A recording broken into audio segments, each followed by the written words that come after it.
राम हरे हरे हरे कृष्ण कृष्ण कृष्ण हरे हरे हरे राम राम राम हरे हरे हरे कृष्ण कृष्ण कृष्ण हरे हरे हरे राम राम राम हरे हरे हरे कृष्ण कृष्ण कृष्ण हरे हरे पुंडलिकावतार श्री ज्ञानदेव तुकाराम पंढरीनाथ भगवान की जय माऊली ज्ञानेश्वर महाराज की जय जगद्गुरु तुकाराम महाराज की जय सद्गुरु नारायण गिरी महाराज की जय अडभंगनाथ भगवान की जय आलोक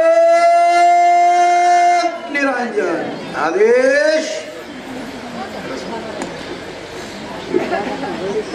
सर्वांनी हात वर करून माझ्या बरोबर घोषणा परत करायची आहे. त्यात सगळा आपल्या अंगातला सगळा आळस निघून जाईल. आलोक निरंजन आदेश.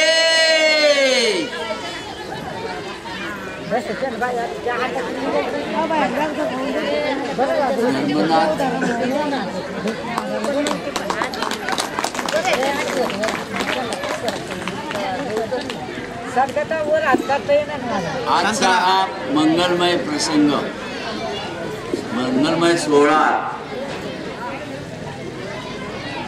धर्मनाथ बीज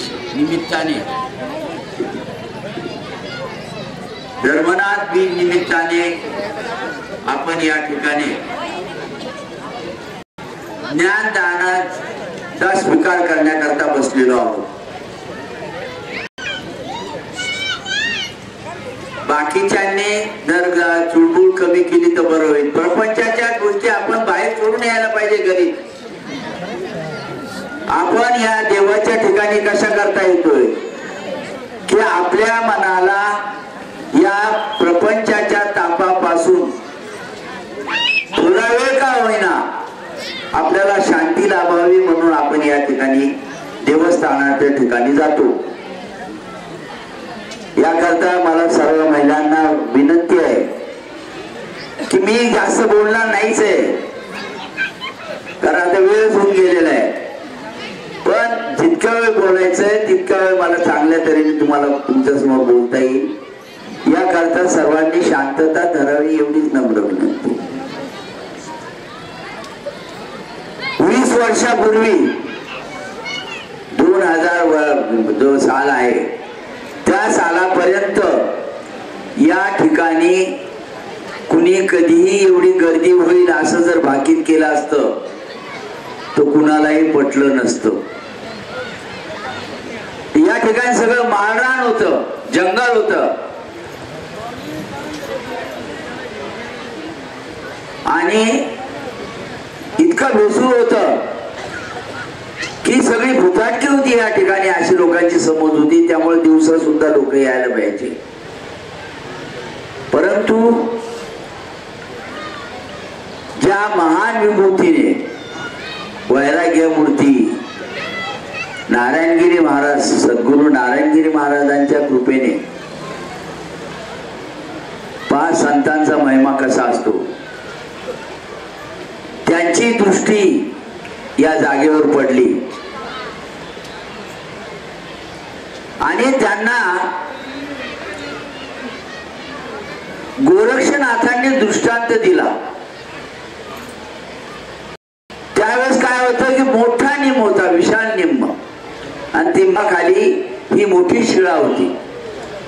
तर लोकांची अशी समज होती की हे कुणातरी गोसाव्याची समाधी आहे.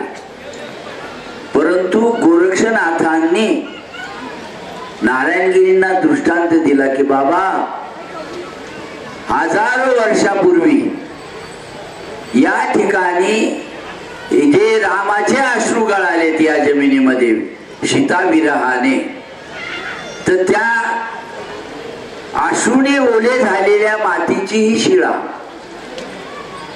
कधीची ती त्रेता युगातली.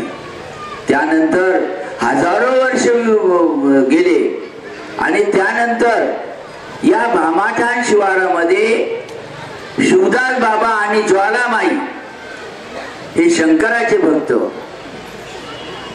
तर त्यांच्या पोटी अग्नीने शिवाच्या आशीर्वादाने शिवाच्या कृपेने अग्निदेवाने मुलाच्या रूपाने जन्म घेतला. त्याचं नाव माणिक.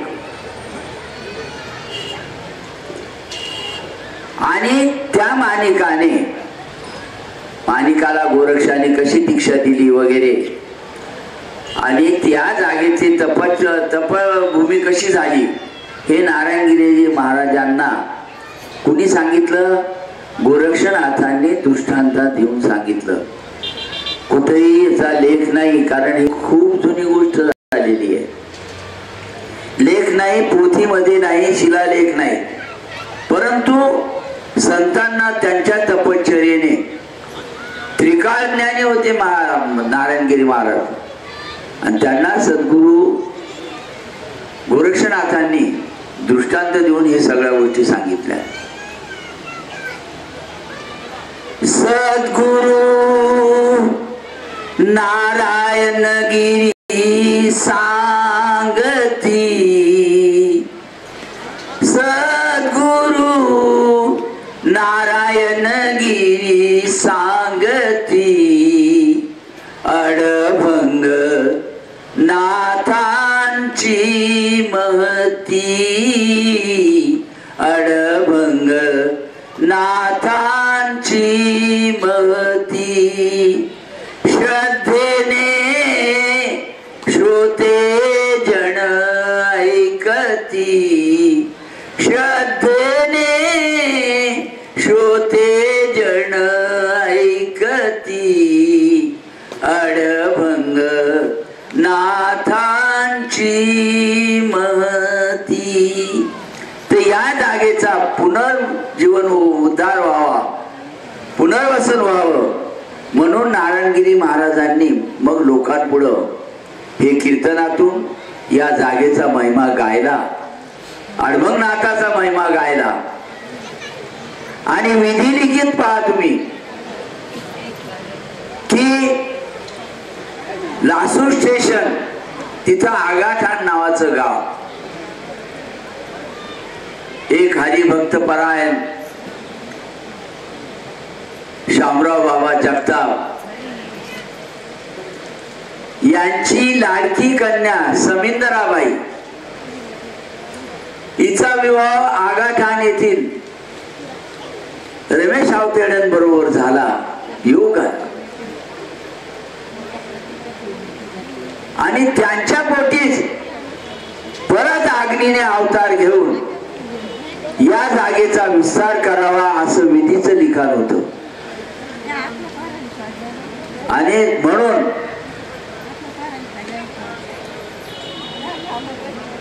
अरुणगिरी नावाने अग्निदेवाने समिंदराबाई आणि रमेशराव यांच्या अवताडे कुळामध्ये जन्म घेतला. का? तर या जागेचा उद्धार व्हावा म्हणून, या जागेला पूर्वीचे दिवस यावेत म्हणून. त्याला निमित्त पाहिजे आणखी काही.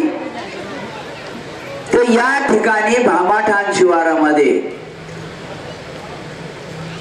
नारायणगिरी बाबांचे सुदामा सारखे प्रेम असलेले, कृष्ण सुदामा सारखं प्रेम होतं सद्गुरु नारायणगिरी महाराज आणि मोठे बाबांचं. तर निमित्त असं झालं की नारायणगिरी बाबांना कुणीतरी एक पंढरपूरच्या बाईने पाषाणाच्या मूर्त्या दिल्या. महादेवाची पिंड दिली, नंदी दिला, मारुतीची मूर्ती दिली. आता त्या बाईची इच्छा अशी होती की या मूर्त्यांची स्थापना तिथं सराला बेटावर व्हावी म्हणून. परंतु विधीचं लिखाण वेगळंच होतं ना हो. नारायणगिरी बाबांनी काय केलं, मोठे बाबांना सांगितलं की या मूर्तीची स्थापना तुम्ही तुमच्या वस्तीवर करा. आणि नारायणगिरी बाबांच्याच हाताने तिथं मंदिराचा पायाभरणी झाली, मंदिर बांधल्या गेलं. नारायणगिरी बाबांच्या हातानेच या मूर्त्यांची स्थापना झाली वस्तीवर. आता इथपर्यंत ठीक आहे. एवढ्या मोठ्या मूर्त्यांची स्थापना झाली, पण यांची देखभाल कशी करायची? आपण तर शेतकरी, अडाणी माणसं, असं मोठे बाबांच्या मनात विचार यायचा. आणि त्यांनी हा विचार सद्गुरू नारायणगिरी बाबाजींना बोलून दाखवला की आम्ही अडाणी माणसं, तसं आम्ही केलं, पण पुढचं आम्हाला काही येत नाही. पूजापाठ कशी करावी? कारण एवढ्या महान मूर्त्यांना तुम्ही आणून आमच्या तिथं बसवलं, ते याची सोय व्हायला पाहिजे, यांची पूजापाठ व्हायला पाहिजे नियमाने, नाही तर आम्हाला सुख लाभणार नाही. आणि मग नारायणगिरी बाबांनी विचारले की तुमची काय इच्छा आहे? बोला मोठे बाबा. मोठे बाबांनी सांगितले की तुमचे या गुरुकुलामध्ये सगळ्यात लहान शिष्य असलेले अरुणगिरीजी महाराज, गोड स्वभाव, गोड वाणी, त्यांना तुम्ही या पूजेकरता आमच्या तिकडे पाठवा. त्याप्रमाणे त्यांनी कबूल केलं. अरुणगिरी महाराज इथं आले. सकाळी देवपूजा करायची ते तिथं, आणि ध्यान धारणा करण्याकरता या माळ रानामध्ये जी वस्ती दाट याचे हे होते झाडी, आणि ती मूर्ती पाषाणाची जे आहे, मूर्ती नाही पाषाण होता, तिथं या झाडीमध्ये येऊन ते ध्यान धारणा करायचे. तर ध्यान धारणा करता करता त्यांना वेगवेगळ्या अनुभूती यायला लागल्या. एक दिवशी तर त्या शिळेमधून खालून असा धूर निघायला लागला. धूर घाबरले, कारण इथं कोणी दुसरं येतच नव्हतं. मोरे बाबा म्हणून एक मोरे मामा म्हणतात अजून आहेत, ते त्यांना दिसत नाही, म्हातारी झाले. गाया घेऊन यायचे मात्र ते इथं, आणि मग ते सुद्धा महाराजांच्या जोडीला बसायचे ध्यान धारणा करत. नारायणगिरी बाबांना ज्यावेळेस सांगितलं की या ठिकाणी मला असा दूर दिसला, मग नारायणगिरी बाबांनी सांगितलं, अहो राजे हो, अहो हे सगळं काम तुमच्या हातूनच व्हायचंय, म्हणूनच तुम्हाला हे निमित्त करून इथं बोलवले गेलेलं आहे. हे विधीचं विधान आहे. आणि पहा, 2005 ला सद्गुरू नारायणगिरी बाबाच्या हातानेच इथं या मंदिराकरता भूमिपूजन झालं. आणि 2005 नंतर तुम्ही पाहून राहिले की नुसते लुंगी शर्टावर आलेले अरुणगिरी महाराज आज त्यांनी किती मोठं वैभव उभं केलं. आपल्या या परिसरात एवढं सुंदर मंदिर नाही, या जंगल मध्ये सगळं मंगल केले त्यांनी. ते कशामुळं? तर त्यांच्यावर सद्गुरूची कृपा आहे. 4 नोव्हेंबर 1981 साली अरुणगिरी महाराजांचा जन्म त्यांच्या मातुठाल ग्रामी म्हणजे मामाच्या गावाला गोपाळवाडीला झाला. पण त्या जन्माच्या आधी सुद्धा ज्यावेळेस समिंदरा अक्का प्रसूती करतात, माहेरी आल्या, त्यावेळेस एक नाथ साधू त्याच्याबरोबर नंदी बैल होता, तो साधू तिथे येऊन गेला घरी. आणि त्याने असं भाकीत केलं की हा मुलगा तुमच्या कुळाचा, तुमच्या गाव कुळाचा उद्धार करणारा निघेल, तुमच्या गाव कुळाचा सुद्धा उद्धार करेल. तर त्यावेळेस परंतु यांना जपायला पाहिजे, या दोघांना जीवाला जपावं लागेल असं त्या नाथ बाबांनी सांगितलं. आणि एक विभूती दिली की तसं काही वाटलं तर ह्या मुलीच्या कपाळाला हा अंगारा आणि किंवा पाणी पाजत जा ह्या अंगाऱ्याचं, ते एवढं सांगून निघून गेले. पहा, कार्तिक महिना तो 4/11/1981 साल बुधवार. गोपाळवाडीला मारुती मंदिरामध्ये काकडा भजन चालू होतं सकाळचं रात्रीचं. पहाट झालेली, प्रसूतीच्या वेदना रात्रभर संबंधराबाईंना होत होत्या. बरं, खेडेगाव, तिथं काही त्यावेळेस डॉक्टर बिक्टर काही नव्हतं, काही सोय नाही त्यावेळेस. आता तरी वस्तीवर जीप गाड्या आहेत, मोटरसायकल आहेत, ट्रॅक्टर्स आहेत. त्यावेळेस तसं काहीच नव्हतं, रस्ते सुद्धा धड नव्हते.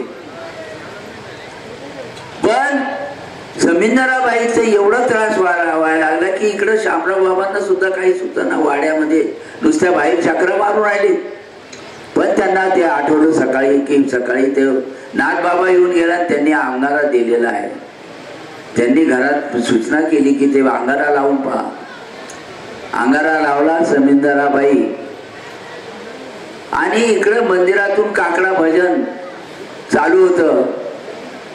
घन श्याम सुंदरा श्रीधरा अरुणोदय झाला,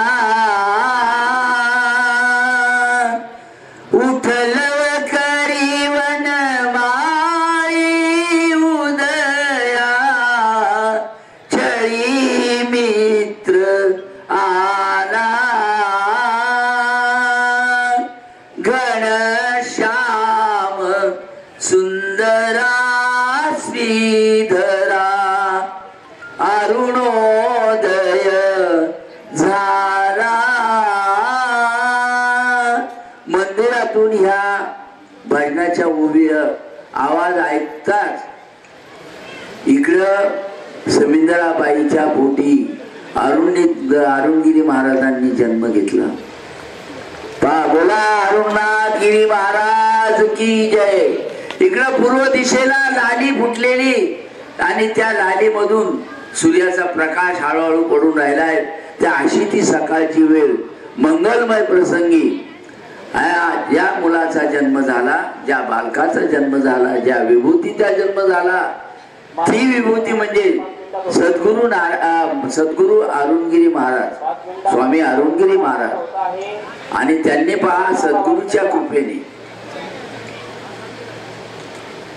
त्यांना हा वारसा शामराव बाबाकडूनच मिळाला होता अध्यात्माचा. शामराव बाबा समिंदराबाईचे वडील, पण अरुणगिरी त्यांचे खूप लाडके. आणि त्या लाडामुळेच की काय, शाळेत कधी गेलीच नाही ते. बाबा बरोबर फिरायचं, भजनात बसायचं, अभंग म्हणायचे. लहानाचे मोठे 5 वर्षापर्यंत झाले. आणि 5 वर्षाचे असताना शामराव बाबांबरोबर नरहरी रांजणगाव म्हणून गाव आहे, त्या ठिकाणी नृसिंह जयंती निमित्त सद्गुरु नारायणगिरी महाराजांचं कीर्तन त्यांनी ऐकलं. प्रल्हादाचं कीर्तन, त्या प्रल्हादाची कथा ऐकली. आणि या बालमनाला इतकं ते भावलं. सद्गुरूंनी सांगितलं की तुम्हाला असा सद्गुरू भेटायला पाहिजे, तर तुमचा या जन्मातून तुम्हाला मोक्ष मिळेल, मोक्ष प्राप्त होईल. आता ह्या बाकीच्या भानगडी माहित नव्हत्या यांना मोक्ष काय असतो. एवढ्या लहान जीवाला काय माहित असणार हो. परंतु त्यांच्या मनात ते बिंबलं की बा प्रल्हादाला नारद मुनी सारखे गुरु भेटले आणि प्रल्हादाचा उद्धार झाला, तसा आपला सुद्धा व्हायला पाहिजे. पण आता आपल्याला नारद मुनी सारखे गुरु भेटू शकत नाही. परंतु नारद मुनी ज्यांचं नाव कायम जप करतात, नारायण नारायण नारायण, तर ते जप करतात त्या नावाचा. त्या नावाचे सद्गुरु नारायणगिरी महाराज आहेतच ना, मग यांनाच आपण गुरु करू असं त्यांनी ठाम मत केलं. आणि तसा हट्ट घेतला त्यांनी केला. की मला सराला भेटवर जायचंय, मला हे सद्गुरू करायचे. आता त्यावेळेस ते लहान मुलगा आहे बघ, कोण लक्ष देते, आई बापाही लक्ष देत नव्हते. असं करत करत ती 8 वर्षाची झाली, परंतु त्यांचा ध्यास काही सुटला नाही. एक दिवशी गायी दानात चालत असताना तशाच सोडून दिल्या. वस्तीवर आले, सांगितलं आईला आणि वडिलांना की मला इथं जायचंय सराला भेटवर, मला नारायणगिरी गुरु करायचे. आता काय होतं, वैतोगून गेले होते, यांचं नेहमीच पालुपत राहायचं, मला जायचंय मला जायचंय मला जायचंय. त्यामुळं समिंदरा अक्कापेक्षा दादा वडील त्यांचे खिदून बोलले, जायचं तर जा, परंतु परत आम्हाला तोंड दाखवू नको.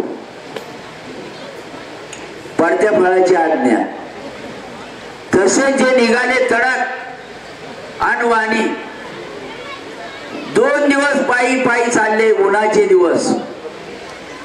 पायात चपला तुटून गेलेल्या त्या स्लीपर, काठे टोचलेत, खडे टोचलेत, रक्ताळलेत पाय. तसेच अनवाणी पायाने गोदावरी नदी कोरडी पडलेली होती, वाळू गरम झालेली. दुपारचा टाइम, संध्याकाळचा असा 4-1 वाजताचा टाइम. आले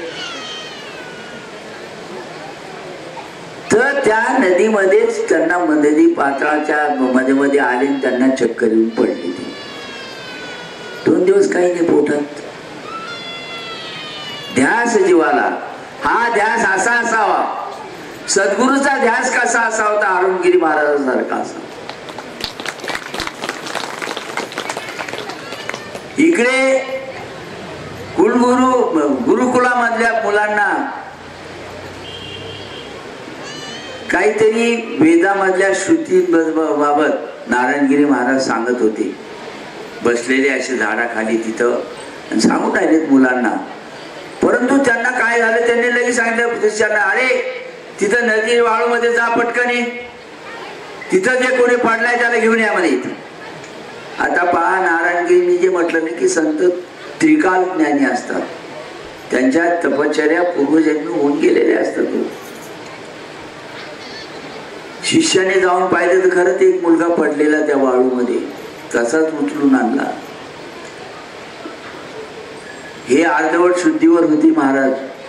नारायणगिरी महाराजांना पाहता बरोबर त्यांनी त्यांचे जे पाय धरले, सांगितलं की बाबा आता तुमच्या चरणा वेगळं मला करू नका. दृढ पाय धरले. संत दयाळू असतात. नारायणगिरी महाराजांनी त्यांना हृदयाशी धरलं. त्यांचे त्या पाय ते रक्ताळलेले, ते गरम पाण्याने धुवून जाऊन सेवकांना सांगितलं, त्यांना रात्रभर ठेवलं. आणि मग शिक्षण त्यांचं काही झालेलं नाही. उजळणीचं पुस्तक मागवलं, बाराखडीचं पुस्तक मागवलं आणि बाबाजींना म्हणजे अरुणगिरी महाराजांना आई असं शिकवलं. महाराजांना आजही असा हाताने लिहिलेलं वाचता येत नाही. हा छापलेलं वाचून घेतात. परंतु गुरुची एवढी मोठी कृपा त्यांच्यावर झाली की काही शिकलेले नसताना सुद्धा प्रवचन करतात, कीर्तन करतात. त्यांना 7-8 तऱ्हेच्या भाषा येतात. आणि दिवस रात्र तोच ध्यास त्यांच्या जीवाला. त्यांनी या जागेचा एवढा मोठा उद्धार केला. पण त्या एवढ्या ध्यासामध्ये त्यांना इथं काहीच नाही, जंगलच होतं ना हो, काहीच नव्हतं, पण ध्यास एवढा लागलेला होता त्यांना की त्यांनी त्यांच्या तब्येतीकडे सुद्धा दुर्लक्ष केलं. खाणं पिणं वेळेवर नाही, झोपणं वेळेवर नाही. त्यांना शुगरचा आजार चढला. माहित नाही तरी, पण ध्यास एवढा घ्यावा लागतो. 2014ला हे मंदिर पूर्ण झालं, मूर्त्यांच्या स्थापना झाल्या, खूप मोठा सोहळा झाला. ते हे कशामुळं की एक अशिक्षित मुलगा आज एवढं मोठं वैभव उभं करू शकतात ते तर कशाच्या जोरावर, तर फक्त आणि फक्त म्हणजे सद्गुरूच्या कृपेमुळे. आणि हे सत्य सर्वांनी लक्षात ठेवावं. सद्गुरू कसेही दिसत असले तरी त्यांना नाव ठेवू नका. त्यांच्या शब्दावर, त्यांच्या बोलण्यावर विश्वास ठेवा, दृढ विश्वास ठेवा, आपलं कल्याणच होईल. हे त्यांनी एवढं केलं. आधी त्यांची तब्येत बरोबर नाही, बसवत नाही, एवढं तपश्चर्या पण एवढी मोठी, त्यांची साधना एवढी मोठी आहे की त्या गुरुकृपेमुळे तो एवढ्या वेळ बसू शकतात. आमच्या सारखे थोडस इथं ते कीर्तनात तरी बसलं तर चुळबुळ करतो, एक अर्धा तास झाला तरी. आणि ते पहा सकाळपासून बसतात तर रात्री 11 पर्यंत त्यांची बैठक असते. कीर्तन एका दिवसात 4 ठिकाणी, एक या कोपऱ्याला, ते एक त्या कोपऱ्याला, एक तर त्या कोपऱ्याला. तर ही शक्ती कुठून येते? ती सद्गुरूमुळे येते. आणि ते जर जीवाचं एवढं रान करून करतात, एवढं केले कसं करतात, तर आपल्या सर्वसामान्य जनतेचा, लोकांचा उद्धार व्हावा म्हणून. त्यांनी जर त्यावेळेस एवढी तपश्चर्या आणि एवढी साधना केली नसती तर आज आपण या ठिकाणी एकमेकाला भेटलोही नसतो, दिसलोही नसतो. मी कुठला इथून जवळजवळ 300, 350, 400 किलोमीटर लांब माझं गाव आहे, परंतु माझं काहीतरी ऋणानुबंध होते, संबंध होते. मी या ठिकाणी ओढल्या गेलो 9000 साली, 2009ला महाराजांचा मी शिरूमध्ये आलो. आणि महाराजांनी शिकलेले नसताना सुद्धा इतरांना शिक्षण मिळावं, इतरांच्या जीवनाचा उत्कर्ष व्हावा, उद्धार व्हावा म्हणून त्यांनी माझ्याकडून जवळजवळ 15-16 तऱ्हेचं साहित्य, संत साहित्य लिहून घेतले माझ्याकडून. ओम चैतन्य ग्रंथ तर लिहिला, परंतु आणखी आणि आता या वर्षामध्ये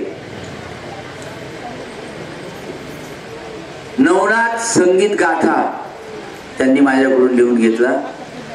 नवनाथ संगीत कथा म्हणून एक लिहून घेतले ना. आता मागच्या महिन्यामध्ये नवनाथ मनका म्हणून 108 मनका म्हणून ते लिहून घेतले. ते ही सेवा आणि माझ्या ताकद आहे. मला मध्ये इतका घायल झालो होतो, परंतु ती कृपा आहे त्यांची. मलाच नाही तर माझ्या घरच्यांना सुद्धा असं वाटत होतं की आता यांनी थांबावं. इतर लोक सुद्धा सांगायचे की तुम्ही लिखाणाचं थांबा, डोळ्यात दिसत नाही तुम्हाला, आता कानाने कमी ऐकायला लागलं, चालताना धोकांड्या जायच्या माझ्या. परंतु आज मी जे उभा आहे तर ते अडभंगनाथाची ऊर्जा मला मिळते.